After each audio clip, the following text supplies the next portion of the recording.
কে আছো? এই মক্কা নগর থেকে ছদ্মবেশ ধরে তোমরা মুহাম্মদ সাল্লাল্লাহু আলাইহি ওয়াসাল্লামকে মদিনা গিয়ে কে মারবে বলো? হযরত দাইয়াতুল কলবি ডাক দিয়ে বলেছিল, বাদশাহ ওই সময় মক্কার বেঈমানদের মধ্যে থেকে একটা বেঈমান, তার নাম কিতাবে এসেছে উমাইর। কি নাম বললাম? উমাইর। উমার ফারুক রাদিয়াল্লাহু তাআলা আনহু, উনি না, ইনি আলাদা। উমাইর ডাক দিয়ে বলেছিল, আমি যেমন খুশি তেমনি আমি সাজতে পারি, আমার ছদ্মবেশ আমি ধরতে পারি, আমি তাকে মারতে যাব। বলে যাও। অনেক রকমের বাপ যা আপনার ছদ্মবেশে চলে গেল, কয়েকটা টাকা কয়েকটা বাপ যা আপনার খাজুরের সঙ্গে কেড়ে নিয়ে যাও, পানির সঙ্গে করে নিয়ে বাপনি দৌড়ে চলে গেল। মদিনায় যাওয়ার পর মনে মনে চিন্তা করেছে, নবী কোথায় আছে তো আমি জানি না, আর শুনেছি মসজিদে নববীতে নাকি আছে, কিন্তু কোথায় মসজিদে নববী জানি না। রাস্তার ধারে বাবা একটা 4 থেকে 4.5 বছরের বাচ্চাকে বাপ যে দেখলাও খেলা করেছিল, ওই উমাইর ডাক দিয়ে বলেছিল, বাবা তুমি কি জানো মুহাম্মদ সাল্লাল্লাহু আলাইহি ওয়াসাল্লাম মক্কা থেকে মদিনায় এসেছে? ওই ব্যক্তি কোথায় আছে তার কি পরিচয় দিতে পারবা? ডাক দিয়ে বলল, ভাই না ওগো চাচা, ওই মুহাম্মদ সাল্লাল্লাহু আলাইহি ওয়াসাল্লামকে আপনি লোক কেন বলছেন? উনি তো আল্লাহর নবী। বলুন সুবহানাল্লাহ। ডাক দিয়ে বলেছিল, বাবা আমার ভুল হয়ে গিয়েছে, উনি নবী। উমার ডাক দিয়ে বলল, তার পরিচয় কোথায় আছে তুমি কি বলতে পারবা? ঠিকানা? বলে হ্যাঁ। বলে সামনের দিকে শুনে যাও, যার পর ডান দিকে একটু রাস্তা দেখবাও, ব্যাকে গিয়ে দেখবা মসজিদে নববী। বলে হ্যাঁ, ওই মসজিদে নববীতে আমার বাপ চাচারা তার কথা শুনতেছে। বলে ভালো হলো, আমি পরিচয় পেয়ে গেলাম। মনে মনে ভাবলো, মুহাম্মদ সাল্লাল্লাহু আলাইহি ওয়াসাল্লাম যখন মসজিদের ভিতরে একা যখন থাকবে, ওই সময় আমি তার কাছে গিয়ে বিষাক্ত ছোরাখানা কোমরে আমি লুকিয়ে নিয়ে এসেছি, ছোরাটা বের করে মুহাম্মদ সাল্লাল্লাহু আলাইহি ওয়াসাল্লামকে মেরে দেবো, একেবারে শেষ হয়ে যাবে, ঝামেলা মিটে যাবে। আল্লাহ রসুলের বাপ যে ঠিকানা পাওয়ার পর বাচ্চা ছেলেটাকে ডাক দিয়ে বলো, বাবা তুমি আমার দারুণ উপকার করে দিলে, বড় উপকার করেছো, নাও 5 টাকা তুমি নিয়ে নাও। ওই বাচ্চা ছেলেটা ডাক দিয়ে বলেছিল, চাচা আল্লাহ রসুল বলেছেন মানুষের উপকার করে নিয়ে তার বিনিময়ে টাকা নিতে নাই। বলুন সুবহানাল্লাহ। ওগো চাচা টাকা নিব না। যখন এই কথা বললো, আর ইহুদি ওই বেঈমান উমাইর বাপি মনে মনে চিন্তা করেছে, আরে ওই মুহাম্মদ সাল্লাল্লাহু আলাইহি ওয়াসাল্লাম কয়েক মাসের মধ্যে মক্কার নাই মদিনার একটা 4 থেকে 4.5 বছরের বাচ্চাকে জাদু করেছে। বলুন সুবহানাল্লাহ। এই ছেলেটা ওর তাবি হয়ে গেছে, টাকা নিল না। উমার চলে গেল, চিন্তা করছে দরজা দিয়ে প্রবেশ করা যাবে না, আগে দেখি বেটা একা আছে না তার সাথীদের সাথে নিয়ে আছে। আল্লাহ রসুলের বাবা ওই সময় মসজিদে নববী ঘর, খাজুর পাতার বাপ যে ডাল দিয়ে আপনার বেড়া দেওয়া ছিল, ওই খাজুর পাতার ডাল দিয়ে বাপজি ছাদ করা ছিল। সাহাবারা বলেন, রাসূলুল্লাহ সহ আমরা সবাই যখন সিজদায় যেতাম, আরবে পানি হলে ওই মসজিদে নববীর ভিতর দিয়ে বাবা পানি পড়ে গিয়ে মাটিটা কাদা হয়ে যেত। সাহাবারা বলেন, আমার রাসূল আমরা সকলে সিজদায় যখন যেতাম কপালে পর্যন্ত কাদা লেগে থাকতো। আল্লাহ নবীর সাহাবা সকলে নবীর চেহারার দিকে বাবা চেয়ে আছে, এই দিকে বাবা উমাইর আপনার খাজুর গাছের আপনার পাতাগুলো একটা দরজা নয় বাবা, একটা বেড়ার দিকে তাকিয়ে এইভাবে পাতাগুলো সরে তাকিয়ে দেখছিল নবী একা আছে না দলবল নিয়ে আছে, যাহাতে বাপজি উকে মেরে দেখতে যাবে। আর ওই সময় দরদি নবী আমার পেছন ঘুরে তাকিয়ে দেখলেন সেই উমাইর বাপ যে চেহারা খানাও। আল্লাহ রসুল দেখে চিনতে পেরেছেন বাবা। নবী মনে মনে ধারণা করেছেন হয়তো আমার উমাইর ভাই, আমার ভয়ে হয়তো এখানে আসতে পারে না, সাথী ভাইয়ের ভয়ে হয়তো আসতে পারে না। উমাইর বাপ যে আপনার দেখলো মনে হয় মুহাম্মদ সাল্লাল্লাহু আলাইহি ওয়াসাল্লাম দেখে নিল নাকি।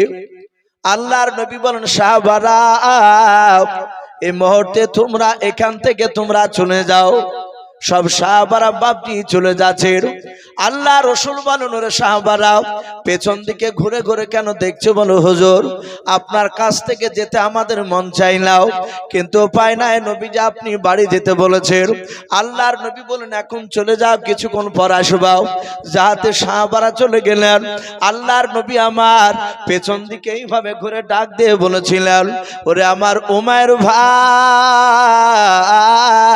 আর মসজিদে নববীর পেছনে লুকিয়ে থেকো না, দাঁড়িয়ে থেকো না। ওরে ভাই, আমার সাথী ভাইরা কেউ নাই, আর ভয় করো না, তুমি চলে এসো। উমায়ের বাপজি বুঝতে পেরেছে, তো দেখে নিয়েছে। উমায়ের বাপজি দরজা দিয়ে যখন মসজিদে নববীর দরজা দিয়ে যখন প্রবেশ করলো, ডান পাটা বাপজি আপনার পা ভরেছে, আর দরজার ডান দিকে বাম দিকে তাকে তাকে দেখতেছিল আল্লাহর নবী জনাবে মুহাম্মদ রাসূলুল্লাহ সাল্লাল্লাহু তাআলা আলাইহি ওয়াসাল্লাম ডাক দিয়ে বললেন, ওরে উমায়ের ভাই, আমার কোন সাহাবা মসজিদ নববীর দরজার আড়ালে কেউ একজনাও লুকে নাই। ওরে ভাই উমায়ের, ভয় করো না, তুমি কাছে এসো। উমায়ের বাপজি নবীর কাছাকাছি চলে যাচ্ছে, একেবারে যাহাতে কাছাকাছি চলে গিয়েছে বাবা আল্লাহর নবীজিকে বাপজি মারার জন্য, এভাবে কোমরে বাপজি ছুরাখানা বের করার জন্য উমায়ের হাতখানা বাপজি নিয়ে গিয়াও, যাহাতে ছোড়াটা বের করে নবীকে মারতে যাবে।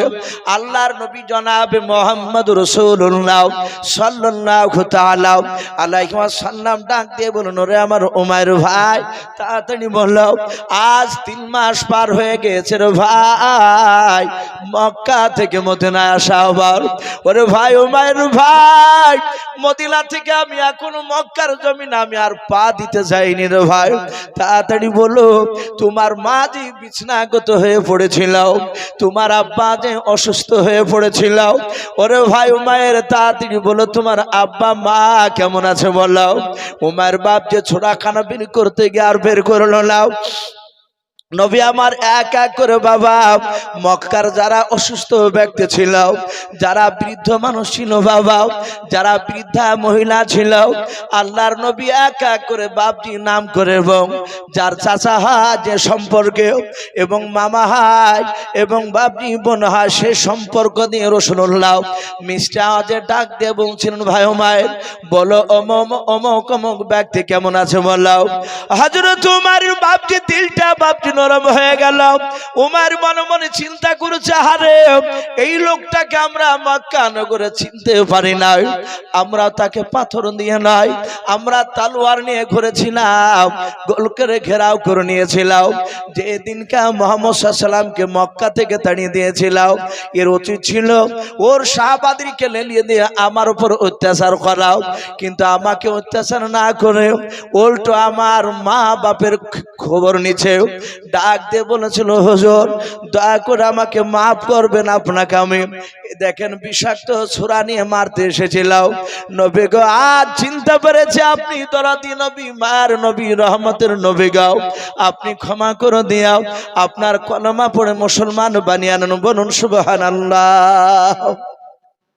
হযরত উমাইর রাসূলের এই রকম 3টা বাপজি ঘটনা ওই রোম দেশের সম্রাট হেরাক্লিয়াসের সামনে বাপজি আলোচনা করলেন। উমাইর বলল, তোমাদের নেতা এত ভালো বলে? হ্যাঁ। সাথে হাতে হেরাক্লিয়াসের চোখ দুটো লাল হয়ে গেল। ডাক দিয়ে বলে, আয় আমার প্রজারা, এই দাহিয়াতুল কলবি রাখুন, হাত পা দড়ি দিয়ে বাঁধ, বেঁধে রাখ এখানে, একে কিছুক্ষণ পর জবাই করা হবে। সব লোকেরা বাপজি হাততালি মেরে বলল, এবার উচিত শিক্ষা হবে। এত বড় ঈশ্বর দাও, মদিনা থেকে সে আমার বাপ দাদার বিরুদ্ধে কথা বলে। তার হাত পা দড়ি দিয়ে বাপজি বেঁধে দিল। দাহিয়াতুল কলবি কাঁদছেন, আল্লাহ একটা লক্ষ্য কি তুমি আমার দ্বারা হেদায়েত বানাবে না? হেদায়েতের মালিক আল্লাহ, এটা আমরা ভালোই জানি। দাহিয়াতুল কলবি তিনি কাঁদছেন। কিতাবে লিখেছে বাবা, ওই সময় রোম দেশের সম্রাট ডাক দিয়ে বলল, আমার প্রজাদের মধ্যে থেকে 10টা বুদ্ধিজীবী প্রজা দাঁড়িয়ে যাও যুবক। বলে, হুজুর কেন? বলে, দাঁড়িয়ে যাও। 10টা যুবক বাপজি দাঁড়িয়ে গেল। বলে এক্ষুনি তুমি রমদেশের বাজারে চলে যাও। বলে আমরা দহজনায় যাব। বলে হ্যাঁ। রমদেশের বাজারে গিয়ে দেখো গা কোন মক্কার লোক এখানে ব্যবসা করতে এসেছে কিনা। কেতাবে এসেছে রমদেশও ভাবছে মক্কার লোকেরা ব্যবসা করতে যেত। কেতাবে এসেছে ওই সময়তে হযরতে আবু সুফিয়ান পরে যে ঈমান এনেছিলেন, কিন্তু যেই দিনকে রমদেশে ব্যবসা করতে গিয়েছিল সেই দিন ওই সময় নবীর উপর ঈমান আনেনি। সে কাফির ছিল আবু সুফিয়ান। সে সময় যাহাতে মক্কা নগরে নাই রমদেশের বাজারে প্রচার করলে কেউ আছো কি মক্কা নগরে কোন মানুষ? আবু সুফিয়ান হাত উঁচু করে বলল আমি মক্কার একটা নেতা, আমি এখানে বড় ব্যবসা করি, তাই ব্যবসা করতে এসেছি। কজনা এসেছে? বলে আমরা 10 জনা। বলে এক্ষুনি চলো, আমাদের বাদশাহ রমদেশের সম্রাট এখনই ডাক দিয়েছে। চলে গেল। যাওয়ার পরই বাপজি দেখছে হযরতে দাহিয়াতুল কালবিকে। আবু সুফিয়ান চিনতে পেরেছে এই তো সেই, ওখান থেকে এত দূর চলে এসেছে। ডাক দিয়ে বলল রমদেশের সম্রাট, এই তোর নাম কি? আবু সুফিয়ান বলল আমার নাম আবু সুফিয়ান। যাহাতে বাপজি এই কথাটা বলল। বলে কজনা এসেছিস? বলে আমরা 10 জনা। বাপজি আবু সুফিয়ানকে রমদেশের সম্রাট বললে একে চিনিস? বলে ভালো চিনি। একে চিনি, এর যে নেতা, ওর নেতার যে কলমার দাওয়াত নিয়ে এসেছে ওকেও ভালো করে চিনি। বলে হ্যাঁ, এবার খেলা জমবে। বাপজি আপনারা অনেকে এখানে আছে, আমার খুব কাছের বন্ধু শাহাবুদ্দিন ভাই, উনি বললেন যে ভাই আমাদের এই জালসাটা আদের জালসা নয়, হ্যান্ডবেলি লেখা নেই। উনি বলছিলেন যে আমরা মসজিদে ইট নিয়ে এসেছি প্রাচীর দেওয়ার জন্য। তো প্রাচীর কিছুটা মনে হয় হয়েছে, মনে হয় বলছিলেন যে রং করা হয়নি। তা উনি বললেন যে ভাই চাপাচাপি করবেন না, একটু মিনিট 2-3 একটু বলবেন শেষের বেলা। প্রায় রাত্রি 11টা বাজে পার হয়ে গেল। ইনশাআল্লাহ আজকে জালসা